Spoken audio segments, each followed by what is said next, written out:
தற்போது நாம் திரையில் பார்த்து கொண்டிருக்கக்கூடிய காட்சியில் இந்த படுகாயமடைந்த வேன் ஓட்டுநர் அவருக்கு சிகிச்சை அளிக்கப்பட்டு வருகிறது. அந்த காட்சிகளை தான் நம்ம திரையில் பார்த்து கொண்டிருக்கிறோம்.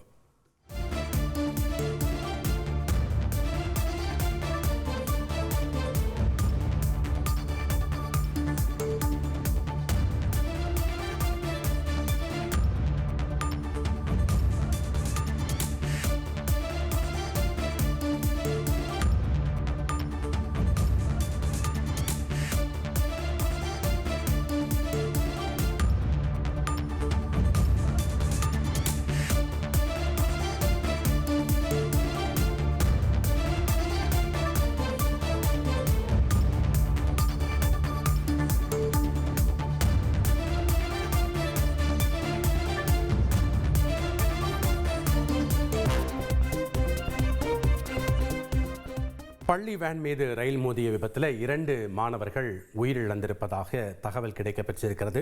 2 மாணவர்கள் சிகிச்சை அளிக்கப்பட்டு வருகிறது. டிரைவர் மற்றும் அந்த பகுதியைச் சேர்ந்த ஒருவருக்கும் சிகிச்சை அளிக்கப்பட்டு வருகிறது. இந்த நிலையில் முதலமைச்சர் மு.க. ஸ்டாலின் இரங்கல் தெரிவித்தது மட்டுமன்றி விபத்தில் உயிரிழந்த மாணவர்களின் குடும்பத்திற்கு தலா 5 லட்சம் ரூபாய் நிவாரணம் வழங்கிடவும் உத்தரவு பிறப்பித்திருக்கிறார். மேலும் கள பகுதிக்கு ஆய்வு மேற்கொள்ள அமைச்சர்களையும் அனுப்பி வைத்திருக்கிறார்.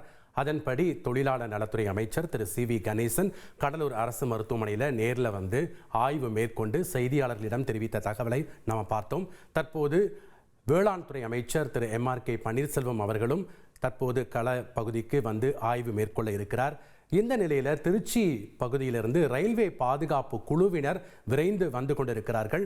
தற்போது கடலூர் செம்மங்குப்பத்தில் இந்த விபத்து ஏற்பட்ட பகுதியில் எதனால் இந்த விபத்து ஏற்பட்டது போன்ற பல்வேறு தகவல்களையும் விஷயங்களையும் தெரிந்து கொள்வதற்காக அவர்களும் தற்போது விரைந்திருக்கிறார்கள். அது மட்டுமல்லாமல் தற்போது இந்த ரயில்வே துறை நிர்வாகம் அந்த பகுதியில் பணி செய்து கொண்டிருந்த கேட் கீப்பராக இருந்தவரை பணி நீக்கம் செய்து ஒரு அதிரடி உத்தரவையும் பிறப்பித்திருக்கிறது.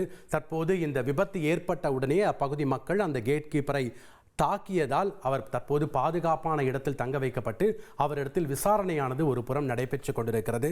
தற்போது இந்த விபத்தில் தண்டவாளத்தில் இருந்த அந்த பள்ளி வேனை அப்புறப்படுத்தப்படக்கூடிய பணியும் மற்றும் இந்த வழித்தடத்தை சீரமைக்கக்கூடிய பணிகளும் ஒரு புறம் முழுவீச்சு நடைபெற்று கொண்டிருக்கிறது.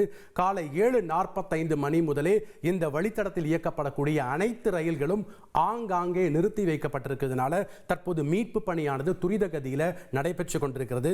இன்னும் 1 மணி நேரத்தில் இந்த மீட்பு பணிகள் நிறைவு பெற்று அந்த வழித்தடத்தில் இயக்கக்கூடிய அனைத்து ரயில்களும் வழக்கம் போல இயக்கப்படும் என்று எதிர்பார்க்கப்படுகிறது.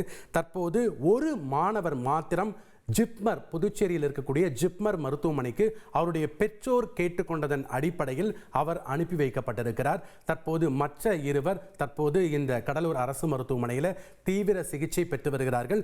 ஒரு மாணவர் நல்ல உடல் ஆரோக்கியத்தோடு இருப்பதாகவும் லேசான காயங்களோடு அவருக்கும் 11ஆம் வகுப்பு படிக்கக்கூடிய அந்த மாணவருக்கும் சிகிச்சை அளிக்கப்பட்டு வருகிறது. தற்போது 2 பேர், ஒரு மாணவி மற்றும் ஒரு மாணவர் இந்த விபத்தில் பரிதாபமாக சம்பவ இடத்திலேயே உயிரிழந்திருக்கிறார்கள். இது அந்த பகுதியில் மிகுந்த சோகத்தையும் பதற்றத்தையும் ஏற்படுத்தி இருக்கிறது.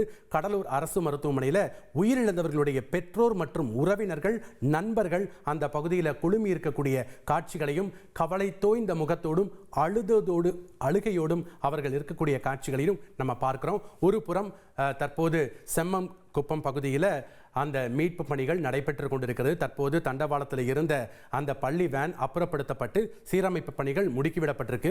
இன்னொரு புறம் நம்ம காட்சிகளை பார்க்குறோம். உயிரிழந்த மாணவருடைய பெற்றோர் மற்றும் உறவினர்கள் அந்த பகுதியில் அழுது கொண்டிருக்கக்கூடிய காட்சிகளை நம்ம பார்க்குறோம். பரபரப்பு மிகுந்த இந்த விபத்து பதற்றத்தையும் சோகத்தையும் ஏற்படுத்தி இருக்கிறது.